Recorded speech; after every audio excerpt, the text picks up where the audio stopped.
आज हम गाउस के अनुप्रयोग का अगला टॉपिक ले रहे हैं। अनंत लंबाई के आवेशित चालक तार के कारण विद्युत क्षेत्र की तीव्रता। अगला टॉपिक दे रखा है गाउस के नियम के अनुप्रयोग का। अनंत लंबाई के आवेशित चालक तार के कारण विद्युत क्षेत्र की तीव्रता। अब इसमें विद्युत क्षेत्र की तीव्रता ई की वैल्यू ज्ञात करनी है अपने को। कितना आएगा मान इसका, तो ई की वैल्यू ज्ञात करने, ई है एक सदिश राशि होती है, तो सबसे पहले इसकी दिशा ज्ञात करनी पड़ेगी। तो ये दिशा ज्ञात कर रहे हैं अपन, इसका विद्युत क्षेत्र की तीव्रता की दिशा ज्ञात कर रहे हैं। यह अनंत लंबाई का एक धारावाहिक चालक तार है, तो ऊपर और डैश से बता दिया इसको। अनंत ए बी एक अनंत लंबाई का धारावाहिक चालक तार है। इसके ऊपर एक प्लस आवेश उपस्थित है। ये प्लस आवेश हो गए।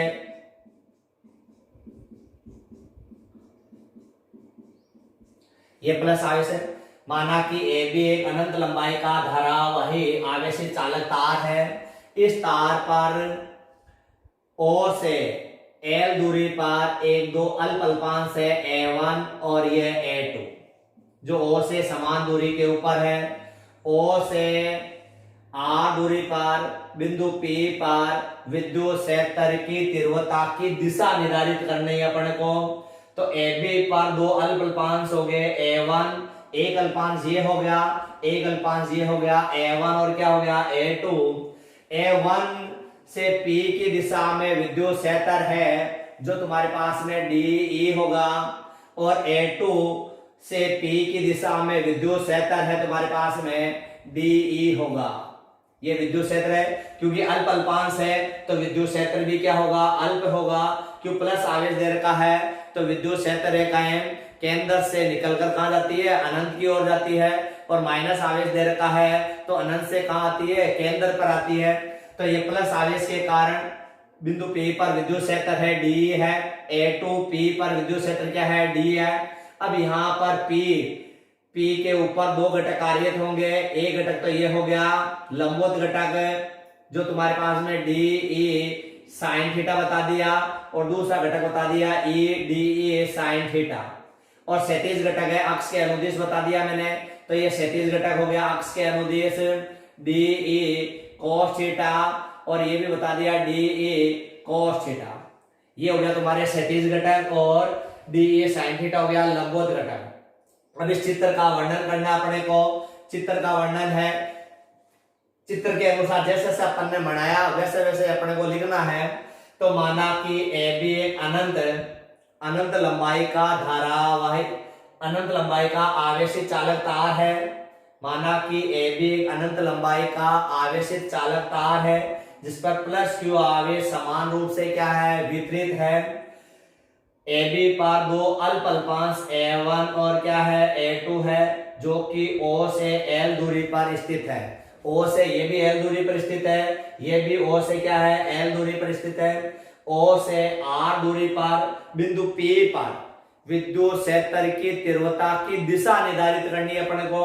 P पर E की दिशा निर्धारित ज्ञात करनी है। तो बिंदु P पर दो घटक कार्यरत होंगे, लंबवत घटक DE sin theta, DE sin theta परिणाम में बराबर है, दिशा में विपरीत होने के कारण आपस में क्या हो जाते हैं, निरस्त हो जाते हैं। क्षैतिज घटक है तुम्हारे पास में एक की दिशा में होने के कारण इनका क्या हो जाता है, योग हो जाता है। अब इसका वर्णन करना है। माना कि AB एक अनंत लंबाई का आवेशित, अनंत लंबाई का आवेशित चालक तार है। तार पर प्लस Q आवेश समान रूप से वितरित है।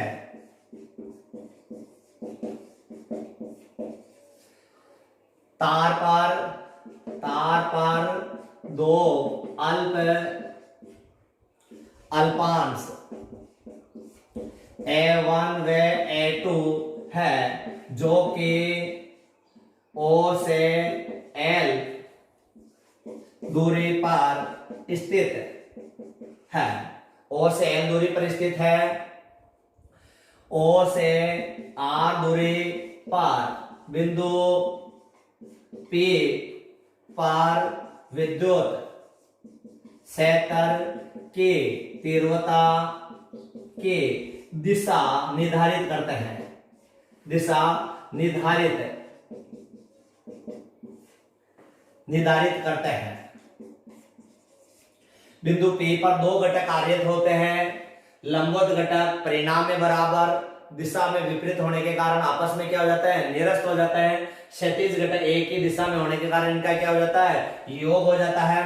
तो P पर दो घटक कार्यरत है। लंबवत घटक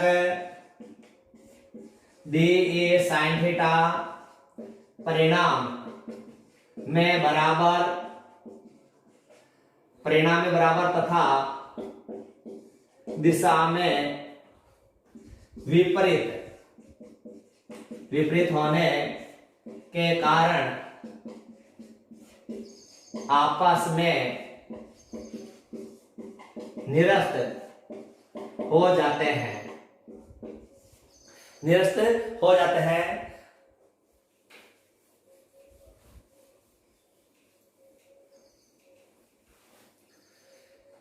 क्षैतिज घटक डी ए cos थीटा एक ही दिशा में होने के कारण इनका योग हो जाता है। लंबवत घटक निरस्त हो जाएंगे। क्षैतिज घटक क्या होगा, डी cos थीटा एक दिशा में होने के कारण इनका क्या हो जाता है, योग हो जाता है। A1P की दिशा में विद्युत क्षेत्र की तीव्रता DE है और A2P की दिशा में विद्युत क्षेत्र की तीव्रता DE है। अब तुम्हारे पास में ये दे रखा है, तो अब है अतः दिशा ज्ञात करेंगे। अतः दिशा ये निरस्त हो गया, तो ये OP दे रखा है। केवल डी क्षैतिज दिशा में दे रखा है। ये दिशा कहाँ होगी, क्षैतिज। तो OP के अनुदिश होगी। तो अब दिशा होगी अतः दिशा OP के अनुदिश क्षैतिज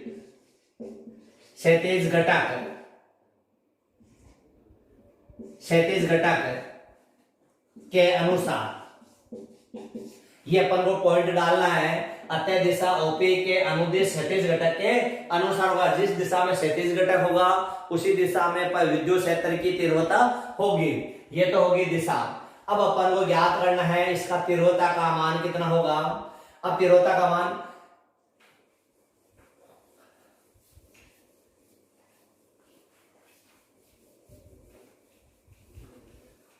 विद्युत क्षेत्र की तीव्रता के लिए सूत्र ज्ञात करना है।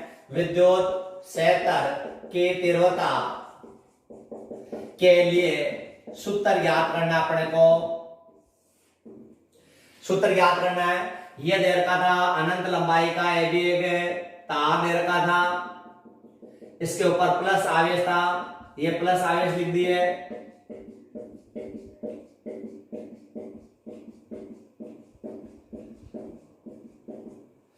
अपन को बता रखा है दिशा OP के अनुदिश क्षैतिज घटक के अनुसार। तो ये मैं क्षैतिज घटक यहां से R दूरी पर ले रहा हूं। ये R दूरी, यहां प्लस आवेश R दूरी पर है, इतनी ही दूरी पर इधर होगा तुम्हारे R दूरी पर। तो ये एक बेलनाकार आकृति बन जाएगी इसकी। ये बेलनाकार आकृति,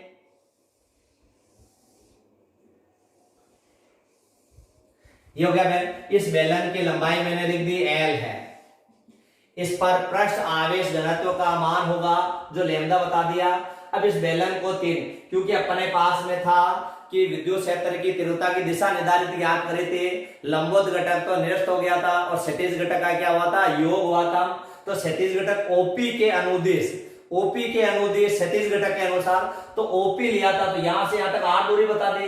यहां से इतनी दूरी है, उतनी दूरी दाएं होगी, उतनी दूरी क्या होगी, बाएं होगी, तो एक बेलनाकार आकृति बन जाएगी तुम्हारे पास में। अब इस बेलन को 3 भागों में बांट दिया, ये बेलन का वर्ताकार भाग बांट दिया, ये भी वर्ताकार भाग बांट दिया, यहां से लेके यहां तक बेलन का कौन सा होगा, वक्राकार भाग हो गया। तो ये मैंने बता दिया तुम्हारे पास में, ये भाग दे दिया मैंने ds और ये e, और ये वाला भाग भी मैंने तुम्हारे पास में ds और ये क्या हो गया e भाग बांट दिया। और ये यहां से लेके यहां तक वक्राकार भाग होगा, जहां पर ये कोई भाग ले लिया मैंने यहाँ पे, तो ये हो गया ds और ये हो गया तुम्हारे पास में e। ये बेलन को 3 भागों में बांट दिया, eds और ये तुम्हारे पास में क्या हुआ, वक्राकार भाग हो गया eds। इस पृष्ठ को मैं S1 बता दिया, इस पृष्ठ को मैं S2 बता दिया और इस पृष्ठ को मैं S3 बता दिया। अब इस चित्र का वर्णन करेंगे, अपन को तीव्रता के लिए सूत्र ज्ञात करेंगे। सूत्र आएगा क्या इसमें, माना कि R त्रिज्या का एक बेलनाकार गाउसीय पृष्ठ की रचना करते हैं, बेलन की लंबाई L है, बेलन पर पृष्ठ आवेश घनत्व का मान है लैम्डा से दिखा दिया अपन ने, क्योंकि अभी सतत आवेश वितरण अपन पढ़ेंगे। सतत आवेश है क्या चीज, सतत आवेश वितरण होते कितने प्रकार के, उसके अनुसार अपन को परिभाषा देंगे। तो ये बता रहा है, माना कि स्मॉल r त्रिज्या का बेलनाकार गाउसीय पृष्ठ के रचना करते हैं। बेलन के लंबाई L है तथा पृष्ठ आवेश घनत्व लैम्डा है। पृष्ठ आवेश घनत्व क्या है, लैम्डा है। बेलन को 3 भागों में बांटते हैं, बेलन को 3 भागों में विभाजित करते हैं। बेलन का S1 और S3 बेलन का वर्ताकार भाग है, S1 व S2 बेलन का वर्ताकार भाग है तथा S3 है यहाँ पे, S1 और S1 व S3 बेलन का वर्ताकार भाग है तथा S2 बेलन का वक्राकार भाग है, वक्राकार भाग। ये 3 भागों में अपन ने बांट दिया इसको कि S1 S3 बेलन का वर्ताकार भाग है, यहां से लेके यहां तक बेलन का कौन सा भाग है, वक्राकार भाग है। अब इसको संपूर्ण गाउस के नियम से, अतः संपूर्ण गाउस के नियम से, अतः संपूर्ण गाउस के नियम से, संपूर्ण गाउस के नियम से है। तो ये हो गया तुम्हारे पास में E डॉट ds बराबर सिग्मा क्यू बटे क्या हो गया, एप्सिलॉन। ये संपूर्ण गाउस का नियम है, जब तक ये गोला नहीं दर्शाओगे संपूर्ण नहीं होगा। तो संपूर्ण गाउस का नियम, ये S इसका संपूर्ण पृष्ठ बता दिया, पूरे बेलन का पृष्ठीय क्षेत्रफल को S से दिखा दिया। अभी S को कितने भागों में बांट दिया, 3 भागों में बांट दिया। तो ये मैंने लिख दिया E dot ds S1 plus के S2 E dot ds plus के S3 वाला भाग E डॉट ds बराबर सिग्मा क्यू बटे में क्या हो गया, एप्सिलॉन। ये मान हो गया इसमें। अब यहाँ सूत्र का प्रयोग करोगे, E डॉट ds अदिश गुणा का, तो ये E ds cos theta plus के E ds cos theta plus के E ds cos थीटा बराबर सिग्मा क्यू बटे में क्या हो गया, एप्सिलॉन। क्योंकि यहां से लेके यहां तक टोटल इसमें आवेश का मान कितना होगा वो बताना है। तो ये S1 पृष्ठ है, ये S2 पृष्ठ है, ये S3 पृष्ठ है। अब S1 वाला भाग देखो, S1 वाले भाग में E और ds एक दूसरे की क्या है, लंबवत है। तो इनके मध्य कोण कितना डिग्री दे रखा है, 90 डिग्री। तो ये मैंने E लंबवत है ds के, तो थीटा का मान के लिए कितना लिख दिया, 90 डिग्री। S2 वाला भाग देखो, E और ds दोनों क्या है, एक ही दिशा में है, तो समांतर बता दिया। तो थीटा का मान क्या होगा तुम्हारे 0 डिग्री। तो ये मैंने लिख दिया ई समांतर है डीएस के, तो थीटा का मान क्या हो गया 0 डिग्री। अब S3 वाला भाग ई और डीएस एक दूसरे के क्या है, लंबवत है, तो ई लंबवत क्या हो गया डीएस, तो थीटा का मान क्या हो गया 90 डिग्री। अब ये मान रख रहा हूं मैं, तो ये हो गया तुम्हारे पास में e d s cos 90 plus k e d s cos 0 plus k e d s cos 90 बराबर सिग्मा क्यू बटे हुए क्या हो गया एप्सिलॉन। तो ये cos S1 पृष्ठ, S2 पृष्ठ, S3 पृष्ठ हो गया, तीन भागों में बांटा हुआ भाग है जो S1 S2 S3 है। अब ये cos 90 का मान क्या होगा 0, cos 0 की वैल्यू क्या होगी 1, cos 90 का मान कितना होगा 0। तो ये टोटल मान कितना होगा तुम्हारे पास में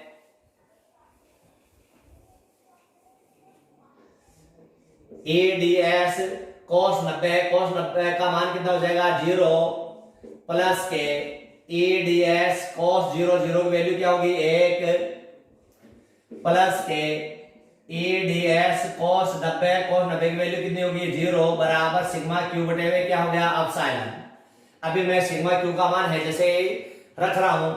अब आगे ये तो टोटल मान कितना होगा 0 प्लस के ये हो गया तुम्हारे पास में ADS S2 वाला पृष्ठ प्लस के ये भी हो गया 0 बराबर सिग्मा क्यू बटे हुए क्या हो गया एप्सिलॉन।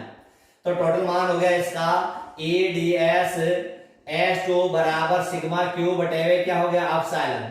अब सतत आवेश वितरण तीन प्रकार के बता रखा है, रेखिक, पृष्ठ और आयतन। तो ये रेखिक वाला है और रेखिक को अपन को लैम्डा से दिखाया जाता है। तो लैम्डा रेखिक पृष्ठ आवेश वितरण की परिभाषा दे रखी है, लैम्डा बराबर सिग्मा क्यू बटे वे एल। ये परिभाषा सिग्मा क्यू बटे वे क्या होगा तुम्हारे पास में एल। अब सिग्मा क्यू की वैल्यू लिखूंगा मैं, तो लैम्डा एल नहीं होगा क्या, वज्र गुणा सतत आवेश है क्या चीज। अब आगे पढ़ेंगे। सतत आवेश वितरण तीन प्रकार की बता रखा है, रेखिक पृष्ठ आवेश वितरण, पृष्ठ आवेश वितरण और आयतन आवेश वितरण। तो रेखिक बता रखा, रेखिक बता रखा, तो रेखीय वाला ले लिया अपन ने। पृष्ठ आवेश में लैम्डा बराबर सिग्मा क्यू बटे क्या हो गया एल, तो सिग्मा क्यू बराबर लैम्डा एल, ये मान में यहां रख दिया। तो ये EDS बराबर लैम्डा एल बटे क्या हो गया एप्सिलॉन, ये मान हो गया यहां से S2 पृष्ठ। अब मेरे को यहां से E की वैल्यू चाहिए, तो DS क्या होगा अंदर ही रहेगा, तो मैं E की वैल्यू चाहिए तो E का मान निकालो। तो E बराबर E समाकलन S2 DS बराबर लैम्डा एल बटे क्या हो गया तुम्हारे पास में एप्सिलॉन गाउस के नियम से। अब तुम्हारे पास में ये जो दे रखा है, ये यहां से लेके यहां तक दे रखा, वृत्ताकार पृष्ठ तो हट ही गया। अब यहां से यहां तक दे रखा, ये कौन सा पृष्ठ है, वक्राकार पृष्ठ है। यहां से लेके ये यहां तक वक्राकार पृष्ठ है। इस वक्राकार बेलन का वक्र पृष्ठीय क्षेत्रफल, बेलन का वक्र पृष्ठीय क्षेत्रफल होता है 2 पाई r h, और h की जगह क्या ले रखा अपन ने l लंबाई ले रखी है, तो h के स्थान पे क्या रखोगे l रखोगे। तो ये बेलन का वक्र पृष्ठीय क्षेत्रफल और बेलन का वक्रीय पृष्ठीय क्षेत्रफल होता है 2 पाई r h, और h के स्थान पे क्या लिया हुआ अपन ने l लिया हुआ, तो l आ जाएगा यहाँ पे। तो e और ये हो गया तुम्हारे 2 पाई r l बराबर लैम्डा एल बटे हुए क्या हो गया एप्सिलॉन। एल से एल गया तो E 2 पाई r बराबर लैम्डा बटे हुए क्या हो गया एप्सिलॉन। ये राशि नीचे जाए गई तो E बराबर लैम्डा बटे हुए 2 पाई एप्सिलॉन और क्या हो गया r, ये यहां तक आ गया। E बराबर लैम्डा 2 पाई एप्सिलॉन और क्या हो गया r, 2/2 से मैं गुणा कर रहा हूं इसको, तो E बराबर हो गया तुम्हारे 2 लैम्डा बटे 4 पाई एप्सिलॉन और क्या हो गया एप्सिलॉन r, और यहां से मैं a लिख दूं कोई फर्क तो नहीं पड़ेगा। तो ये मान जो दे रखा है किसकी वैल्यू होगी k की वैल्यू, तो ये k लिख दिया, कूलम ये था। तो E बराबर हो गया 2k लैम्डा बटे क्या हो गया r, ये इसमें सूत्र आ गया तुम्हारे पास में E बराबर 2k लैम्डा बटे क्या हो गया r। अब 2 दे रखा है, नियत राशि दे रखी है, के भी क्या है, नियत है, लेमदा क्या है, रेखीय पृष्ठ आवेश वितरण को अपन लेमदा से दिखाते हैं, तो ये भी राशि क्या होगी, नियत। तो अपने पास में E समानुपाती 1 क्या होगा, R, के नियत है, लेमदा भी नियत है, तो विद्युत क्षेत्र की तीव्रता होगी E समानुपाती 1 क्या होगा, R होगा। अब इसमें ग्राफ बनाओगे, E व R में ग्राफ, E व R के मध्य ग्राफ, तो ये तुम्हारे पास में दे रखा है E और ये R, तो ये बढ़ E की R की वैल्यू बढ़ने पर E की वैल्यू क्या होगी, कम होगी। R का मान 1 रखोगे तो E की वैल्यू भी क्या होगी, 1। R का मान 2 रखोगे तो 1/2 होगा, और 1/2 की वैल्यू कितनी होगी, 0.50। फिर R की वैल्यू 3 रखोगे तो 1/3, 1/3 का मतलब होगा 0.33। तो यह है कि R का मान बढ़ने पर E की वैल्यू क्या होती है, कम होती है, तो घटते हुए क्रम में आ जाएगा ग्राफ। ये हो गया विद्युत क्षेत्र की तीव्रता। तीव्रता के लिए सूत्र ज्ञात करा, एग्जाम में निश्चित आता ही है, या तो ये डेरिवेशन आती है या इसके ऊपर न्यूमेरिकल आता है। अभी जो इस 2020 में जो पेपर आया था फिजिक्स का, इसी के ऊपर एक न्यूमेरिकल आ गया था, कक्षीय इलेक्ट्रॉन की चाल ज्ञात करनी, और उसमें ये सूत्र का प्रयोग हो रहा था। तो ये दे रखा E और R के मध्य ग्राफ बना लिया अपन ने। तो अनंत रेखीय आवेशीय चालक तार के कारण विद्युत क्षेत्र की तीव्रता है, जिसमें दोनों डायग्राम बनाना है, एक तो दिशा ज्ञात करनी है और एक क्या ज्ञात करनी है, तीव्रता। दिशा तुम्हारे अलग से पॉइंट को बता नहीं रखा है, परंतु अपन को बोर्ड में अलग से बताना होगा। तो ये अनंत लंबाई के आवेशीय चालक तार के कारण विद्युत क्षेत्र की तीव्रता। अब इससे अगले वाला पॉइंट है समरूपी आवेशित चालक गोला। समरूप आवेशित चालक गोले के कारण विद्युत क्षेत्र की तीव्रता ज्ञात करनी है। समरूप आवेशित चालक गोले के कारण विद्युत क्षेत्र की तीव्रता ज्ञात करनी है अपने को, वो E की वैल्यू ज्ञात करनी है। जो 6 पॉइंट बता रखा था मैंने पहले, उन 6 पॉइंटों में ही E की वैल्यू ज्ञात करनी है। तो समरूप आवेशित चालक गोले के कारण विद्युत, गोले बोलो या गोले कोष बोलो एक ही चीज है, चालक है। तो ये कैपिटल R त्रिज्या का एक चालक गोला है, ये कैपिटल R त्रिज्या का चालक गोला है, जिसका केंद्र क्या है, O है। चालक गोला है तो चालक गोले के बाहर आवेश होते हैं, चालक गोले के बाहर ये Q आवेश दे रखा है, प्लस Q आवेश समान रूप से क्या है, वितरित है। ये चालक गोला हो गया। वास्तविक गोले की त्रिज्या है अपन ने कैपिटल R माननी है, और यदि बाहर ज्ञात करते हैं, सतह पर ज्ञात करते हैं तीव्रता, या अंदर ज्ञात करते हैं, उसकी त्रिज्या गोले की अपन ने स्मॉल r से दर्शाना है। तो बता रहा है समरूप आवेशित चालक गोले के कारण विद्युत क्षेत्र की तीव्रता, तो मैं चालक गोला बता दिया। माना कि कैपिटल R त्रिज्या का चालक गोला है, चालक गोले के बाहर प्लस Q आवेश समान रूप से क्या है, आवेश वितरित है। चालक गोले के बाहर प्लस Q आवेश समान रूप से क्या है, वितरित है। अब चालक गोले के बारे में अपन ने विद्युत क्षेत्र की तीव्रता ज्ञात करनी है, सतह पे भी ज्ञात करनी है, और कहां ज्ञात करनी है, अंदर भी अपन को विद्युत क्षेत्र की तीव्रता ज्ञात करनी है। तो इसका पहले तो इसका वर्णन करोगे। माना कि R त्रिज्या का चालक गोला है, जिसका केंद्र O है। चालक गोले के बाहर प्लस Q आवेश समान रूप से वितरित है। गोले के बाहर प्लस Q आवेश समान रूप से क्या है, वितरित है।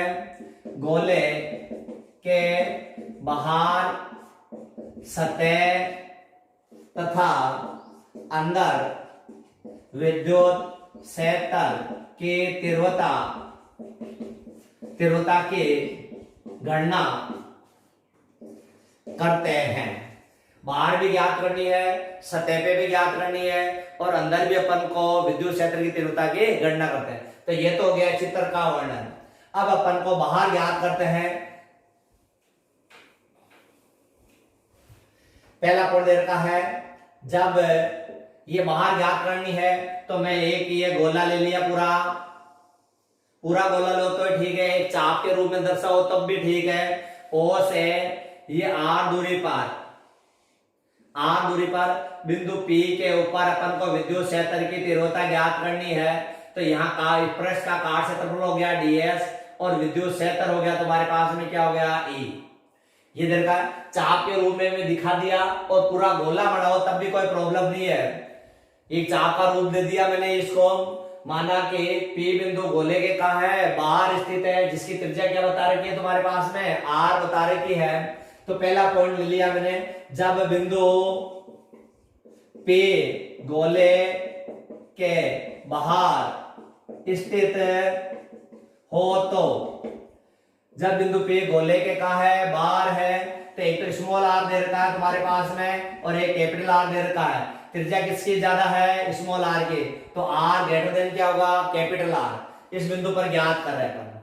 तो अब वर्णन करोगे वापस में, माना कि चालक गोले का केंद्र O से r दूरी पर बिंदु P पर विद्युत क्षेत्र की तीव्रता की क्या करनी है, गणना करनी है। तो माना कि चालक गोले का केंद्र O से r दूरी पर बिंदु P पर विद्युत क्षेत्र की तीव्रता की गणना करते हैं। पृष्ठ का काट क्षेत्रफल ds लेते हैं। E व ds दोनों एक ही दिशा में है। E और ds दोनों क्या है, एक ही दिशा में। अब संपूर्ण गाउस के नियम से बताना है अपन को। ये तो मैंने चित्र का वर्णन कर दिया कि माना कि चालक गोले का केंद्र O से r दूरी पर बिंदु P पर विद्युत क्षेत्र की तीव्रता की क्या करनी है, गणना करनी है। अब अपने पास में तो है पृष्ठ का काट क्षेत्रफल ds लेते हैं। ये मैंने कहा चाप भी ले सकते हो, पूरा गोला भी ले सकते हो, तुम्हारे ऊपर निर्भर है। अब आते हैं संपूर्ण गाउस के नियम से।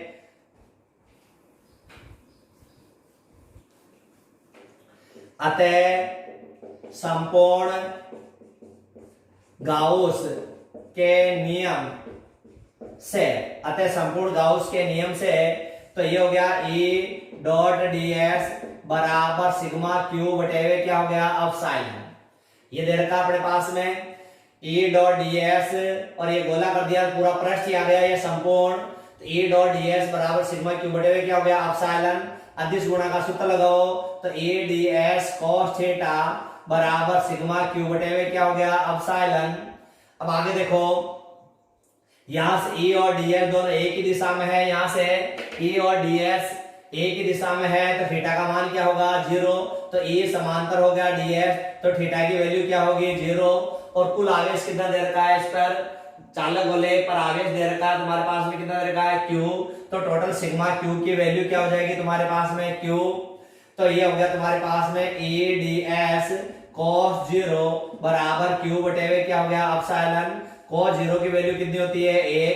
तो ये हो गया तुम्हारे पास में E ds 1 बराबर q बटेवे क्या हो गया, एप्सिलॉन। E की वैल्यू मेरे को चाहिए तो E को बाहर ले लिया, तो E ds बराबर q बटेवे क्या हो गया, एप्सिलॉन। और ये क्या है तुम्हारे पास में ds। अब संपूर्ण लोगे तो ये क्या हो गया, ये गोला हो जाएगा पूरा। तो गोले का वक्र पृष्ठीय क्षेत्रफल, गोले का वक्र पृष्ठीय क्षेत्रफल और गोले का वक्र पृष्ठीय क्षेत्रफल होता है 4 पाई। अब यहां से यहां वाला कौन सी त्रिज्या लोगे, स्मॉल r वाली, तो 4 पाई r स्क्वायर होगा। तो आगे हो गया तुम्हारे पास में E 4 पाई r स्क्वायर बराबर q बटेवे क्या हो गया, एप्सिलॉन। ये राशि अपॉन में जाएगी तो E बराबर q बटेवे 4 pi epsilon r square हो गया। एक से मैंने इसको गुणा कर दिया, कोई परिवर्तन होगा नहीं। तो ये वैल्यू किसकी होगी तुम्हारे पास में, k की वैल्यू। तो E बराबर k q बटेवे क्या हो गया, r स्क्वायर। अब यहाँ ये सूत्र व्युत्पन्न हो गया, ए बराबर के क्यू बटे क्या हो गया आर स्क्वायर। अब यहां से के अपने नियत है, क्यू भी कितना देर का टोटल, क्यू ये आवेश है जैसा का जैसा ही, और के भी नियत है, क्यू भी नियत हो गया, तो ये समानुपाती क्या हो गया 1 क्या हो गया आर स्क्वायर। इसका ग्राफ नहीं बनाना अपने को, तीनों पॉइंटों का संयुक्त रूप से ग्राफ बनाना है।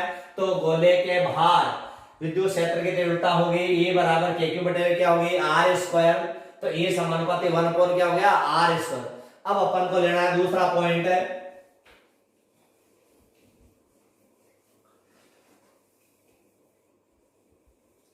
दूसरा पॉइंट है अपने पास में। अब है सतह पर लेना है, तो ये सतह मैंने बता दी है रे, सतह पर ये पी बिंदु हो गया, ये काट क्षेत्रफल हो जाएगा ds, और ये तुम्हारे पास में क्या हो गया ई। सतह पर ज्ञात करोगे तो स्मॉल आर और कैपिटल आर का मान क्या होगा बराबर नहीं होगा क्या सतह पर, तो स्मॉल आर और कैपिटल आर दोनों का मान क्या होगा बराबर। तो दूसरा पॉइंट हो गया तुम्हारे पास में, जब बिंदु P गोले की सतह पर स्थित है, सतह पर स्थित हो तो जब बिंदु P गोले की सतह पर स्थित हो तो स्मॉल आर और एक कैपिटल आर दोनों का मान क्या होगा बराबर होगा। तो मैंने ये लगा दिया स्मॉल आर बराबर क्या होगा कैपिटल आर। वही वापस है संपूर्ण गाउस के नियम से बताओगे, परंतु यहाँ पर मैं बाहर ज्ञात कर चुके हैं, तो सतह पर ज्ञात करोगे तो स्मॉल आर के स्थान पर कैपिटल आर नहीं रख सकते क्या, तो स्मॉल आर की जगह क्या रख दोगे डायरेक्ट भी कर सकते हो और संपूर्ण गाउस के नियम से भी कर सकते हो, तुम्हारे ऊपर निर्भर है। मैं संपूर्ण एग्जाम में हो सकता है तुम्हारे एक पॉइंट ही दे दे, चालक गोले कि सतह पर पूछ ले तो पूरा ही प्रूव करना पड़ेगा, और पूरा संपूर्ण पूछ लेता है बाहर सतह और अंदर, तो अपन में डायरेक्ट भी लिख सकते हो। तो अपन है अतः संपूर्ण गाउस नियम से अतः संपूर्ण गाउस नियम से, तो ये हो गया तुम्हारे पास में E.ds बराबर सिग्मा क्यू बटे में क्या हो गया एप्सिलॉन। अब ये स्मॉल आर और कैपिटल दोनों का मान क्या है बराबर है, तो अपन डायरेक्ट भी लिख सकते हो कि अपन ने टोटल आवेश का मान तो कितना है क्यू ही है, तो ये मैंने लिख दिया E.ds cos थीटा बराबर सिग्मा क्यू बटे में क्या हो गया एप्सिलॉन। इस बिंदु P के ऊपर E और ds एक ही दिशा में है, तो थीटा की वैल्यू क्या होगी 0, तो यहाँ मैंने लिख दिया थीटा की वैल्यू क्या होगी 0। टोटल आवेश का मान कितना होगा Q होगा दिया हुआ है, तो ये हो गया तुम्हारे पास में E.ds cos 0 बराबर Q बटे में क्या हो गया एप्सिलॉन। cos 0 की वैल्यू होती है 1, तो ये E.ds cos 0 की वैल्यू 1 बराबर Q बटे में क्या हो गया एप्सिलॉन। मेरे को E की वैल्यू चाहिए, तो E और ये ds बराबर Q बटे में क्या हो गया एप्सिलॉन।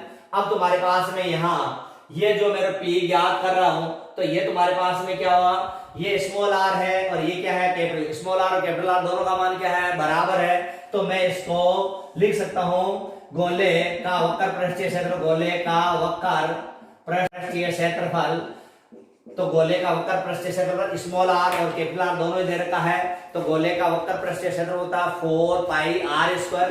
अब r स्क्वायर स्मॉल r और कैपिटल R दोनों का मान क्या है बराबर है, तो 4 पाई कैपिटल R स्क्वायर, तो E 4 pi capital R square बराबर Q बटे में क्या हो गया एप्सिलॉन, और ये राशि अपॉन में गई तो Q बटे में 4 पाई एप्सिलॉन और R स्क्वायर, और ये राशि किसकी वैल्यू होगी तुम्हारे पास में K की वैल्यू, तो E बराबर K Q बटे में क्या हो गया कैपिटल R स्क्वायर।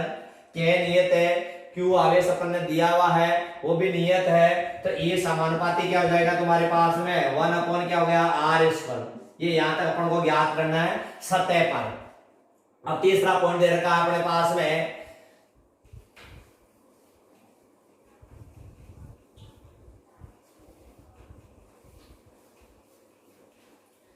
तीसरा पॉइंट दे रखा है जब बिंदु P है, ये तो अपन ने वास्तविक था अपने गोला कैपिटल R त्रिज्या का था, केंद्र था O से और बाहर प्लस आवेश उपस्थित है,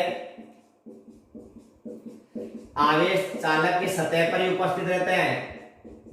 ये प्लस क्यू आवेश अपन अंदर ज्ञात करना है अपन को, तो ये मैंने आर त्रिज्या का एक गोला बना लिया यहाँ पे और ये बिंदु P दे दिया। अब चालक गोला दे रखा है, चालक गोले के अंदर कोई भी आवेश नहीं है। जब इसके अंदर कोई आवेश है ही नहीं तो विद्युत क्षेत्र क्या होगा, उत्पन्न नहीं होगा। तो जब उत्पन्न होगा ही नहीं तो विद्युत क्षेत्र कितना होगा, शून्य होगा।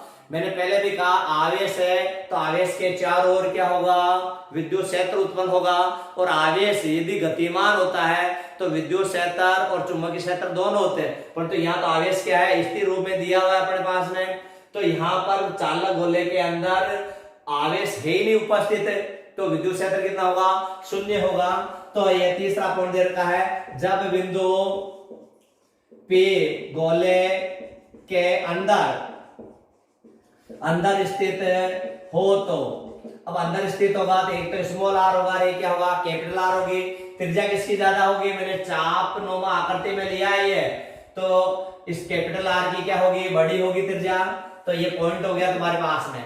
एग्जाम में आएगा तो तुम्हारे पास में ये स्थिति दर्शाई होगी, small R greater than capital R, small R बराबर कैपिटल आर और small R less than capital R. ये स्थिति से ही अपन को ज्ञात करना है। उसको ज्ञात करने के लिए कैपिटल आर को वास्तविक गोला मानना है और स्मॉल आर को गति करवाना है, बाहर है या अंदर है या सतह पर है।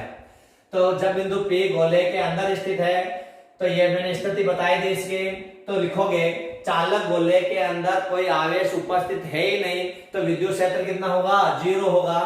तो ये जब चालक गोले के अंदर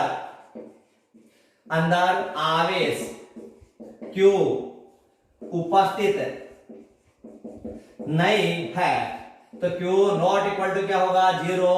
तो E बराबर क्या होगा, Q बराबर क्या होगा, 0। तो E बराबर भी क्या होगा, 0 होगा। तो इसको अपन डायरेक्ट भी लिख सकते हैं, चालक गोले के अंदर आवेश Q उपस्थित नहीं है तो Q बराबर क्या है, फिर 0 है। तो Q बराबर 0 है तो E बराबर भी क्या होगा, 0 होगा। इस प्रकार से क्योंकि E ds बराबर Q बटे में क्या हो गया, ऑप्शन। जब Q की वैल्यू 0 रखोगे तो टोटल मान भी क्या आएगा, ये 0। तो E की वैल्यू भी क्या आएगी, 0 आएगी। तो अपन इससे ज्ञात कर सकते हैं। तो अपन ने बाहर भी ज्ञात कर लिया, सतह पे भी ज्ञात कर लिया और क्या कर लिया, अंदर। चालक गोले के अंदर है, विद्युत क्षेत्र कितना होगा, 0 होगा। क्यों होगा, क्यों आवेश भी क्या है, 0। जब आवेश 0 है तो विद्युत क्षेत्र भी क्या होगा, 0 होगा। अब इनका तीनों का संयुक्त रूप से ग्राफ देखो। आलेख इसका, अब इसमें बाहर के लिए कंडीशन है, स्मॉल आर का मान बड़ा था, सतह पर था तुम्हारे पास में तो बराबर था, और अंदर था तो लेस देन था। ये अपन ने एग्जाम में ये स्थिति आएगी, R greater than capital R, R बराबर आर और स्मॉल आर लेस देन क्या होगा, कैपिटल आर। ये स्थिति से ही अपन को पहचान करनी है कि बाहर है या अंदर है या सतह पर है। अपन ने ज्ञात कर ली। तो E समानुपाती 1 अपॉन स्मॉल आर स्क्वायर था, E समानुपाती 1 अपॉन कैपिटल आर स्क्वायर था और E 0 था। ये अपन ने मैंने डायरेक्ट लिख दिया क्योंकि Q बटे में आर स्क्वायर था। तो E समानुपाती 1 अपॉन आर स्क्वायर, E बराबर KQ बटे कैपिटल आर स्क्वायर था। तो मैंने सामान्य क्योंकि इस पर तो आर के स्मॉल आर और कैपिटल E के मध्य क्या बनाना है, ग्राफ। तो ये तो मैंने दे दिया चालक गोला, ये चालक गोला है, इसका केंद्र बता दिया O है, त्रिज्या R है ये, तो ये प्लस आवेश बता दिया। अब यहां से ये मैंने इसका अक्षांश का बता दिया कार्तीय निर्देश तंत्र से, ये तो मैंने E बता दिया और ये क्या बता दिया, स्मॉल r। ये तुम्हारे एक सतह का भाग, कोई सा भी भाग, ये भी सतह है, ये भी सतह है, ये भी सतह है, ये पूरा सतह का भाग है। ये सतह, तो एक सतह पर एक पॉइंट ले लिया मैंने, क्या ले लिया, P बिंदु ले लिया ये सतह पर, ये भी सतह है, ये भी सतह है, ये सब सतह दे रखा है। सतह पर एक बिंदु P ले लिया मैंने, तो ये सतह का क्या हो गया, बाहर का भाग नहीं हो गया गोले का, ये सतह का पॉइंट हो गया, ये क्या हो गया, अंदर हो गया। तो सतह पर स्मॉल r का मान बढ़ने पर E का मान क्या होगा, कम होगा। तो ग्राफ में क्या होगा, ढलते हुए क्रम में नहीं आएगा क्या, ये ढलते हुए क्रम में आ गया। अब यहाँ इस बिंदु के ऊपर सतह का है तो एक फिक्स पॉइंट ले लिया मैंने, ये फिक्स पॉइंट हो गया सतह पर, ये पॉइंट यहाँ नहीं है, अंदर नहीं है, ये बाहर वाला पॉइंट है ये। अब अंदर कोई है क्या तुम्हारे पास विद्युत क्षेत्र? है ही नहीं, तो ग्राफ आ गया ये E समानुपाती 1 क्या हो गया आर स्क्वायर, और ये तुम्हारे स्मॉल r बराबर क्या हो गया कैपिटल R। ये बाहर का भाग हो गया, ये सतह का पॉइंट हो गया, और ये वाला जो भाग है कौन सा होगा? अंदर वाला भाग होगा। तो ये ग्राफ इस गोले से न दिखाकर मैं ऐसा दिखा देता हूं कि ये तुम्हारे पास में स्मॉल E है और ये स्मॉल r दे रखा है, ये तो E हो गया, ये स्मॉल r है, ये एक सतह का पॉइंट ले लिया मैंने, इस पॉइंट P, ये सतह पर है भाई P बिंदु, तो यहां से सतह पर ये मैंने सीधा अक्ष से मिला दिया, तो स्मॉल r बराबर क्या हो गया कैपिटल R। ये स्मॉल r कैपिटल कहां पर है? ये P बिंदु के ऊपर है, P बिंदु पर स्मॉल r और कैपिटल R क्या है? बराबर है। अब ये पूरा का पूरा भाग कौन से हो गया? बाहर का भाग हो गया, और बाहर देर का अपन ने E समानुपाती 1/r स्क्वायर, तो r का मान बढ़ने पर E की वैल्यू क्या होगी? कम होगी, तो घटते हुए क्रम में आ गया। अब सतह पर मान है कि विद्युत क्षेत्र का मान सतह पर क्या होगा? अधिकतम होगा, तो ये सतह पर मैंने मान दे दिया, ये सतह का पॉइंट दे रखा है। अब ये जो भाग दे रखा है अंदर का भाग है, और अंदर विद्युत क्षेत्र की तीव्रता कितनी है? 0 है, तो ये अंदर का भाग हो गया, अंदर E बराबर क्या हो गया? 0, और ये सतह का भाग हो गया, और ये तुम्हारे पास में E समानुपाती 1 क्या है स्मॉल r स्क्वायर, ये हो गया तुम्हारे पास में बाहर का भाग। तो ये ग्राफ एग्जाम में बनाना है कि तीनों पॉइंट हो गया, बाहर का भाग हो गया, सतह पर आ गया, सतह पर P बिंदु लिया अपन ने, फिक्स बिंदु ले लिया, और ये कौन सा भाग हो गया? अंदर। अंदर विद्युत क्षेत्र की तीव्रता कितनी होती है? 0, क्यों? आवेश का मान भी क्या होगा तुम्हारे पास में? 0। जब आवेश का मान 0 है तो विद्युत क्षेत्र का मान भी क्या होगा? 0। तो E बराबर 0, तो ये ग्राफ को छोड़ना है जैसा का जैसा है, क्यों? E बराबर 0 है तो मान क्या होगा इसका? मान Q का मान भी 0 है, तो E का मान भी क्या है? 0 है। इससे अगला पॉइंट है अपन अगले वाली क्लास में लेंगे। Thank you.